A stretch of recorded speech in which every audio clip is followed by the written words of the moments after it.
Hello, welcome to SECB Behind the Scenes. I'm Rich Smith, editor of The Stranger, and I'm here with Melissa Chaudhry.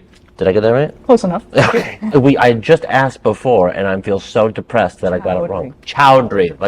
No. Thank you. Anyway, tell the people who you are and what you're doing. Hey there. My name is Melissa Chaudhry. I'm running for Congress in CD9. I'm running against our incumbent, Adam Smith, who's been there 28 years, and over 90% of his funding comes from special interests.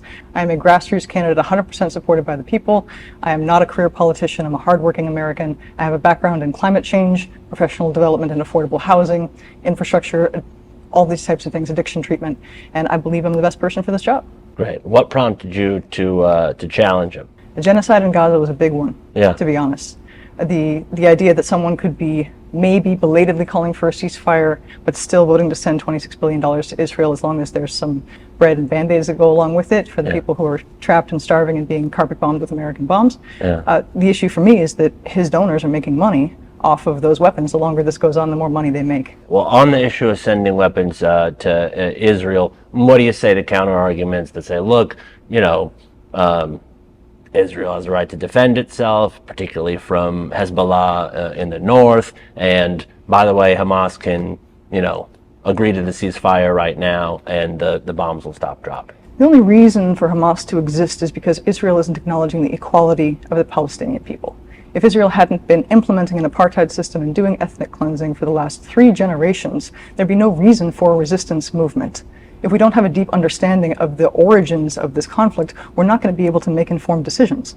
Right now, it's not controversial to say that Israel is actively engaged in international war crimes, and it is a violation of international law as well as our own laws in the United States to continue providing weapons to a state that is doing that. Right? We were very quick to put sanctions on Russia as soon as evidence of war crimes came up. We have been extremely reluctant to say anything about what's going on in Palestine that Israel is doing.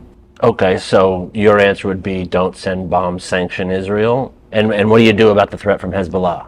I think Israel is a wealthy country and they can defend themselves without our weapons. And I think making sure that we have clear standards for what our weapons are used for is a matter of American integrity. Got it. Okay. Let's say you get elected to Congress. That view that you just articulated is a minority view. It is. So how would you build power to actually stop what's going on over there, if that's one of the main reasons you're running? One voice is another voice for peace. So I would be joining those of my colleagues, hopefully my future colleagues, who are already on this platform and already pushing for this. It is a growing and expanding position to be holding, and I look forward to being a part of that movement. It's going to be a long push for change, but I think it's very critical that we make that push.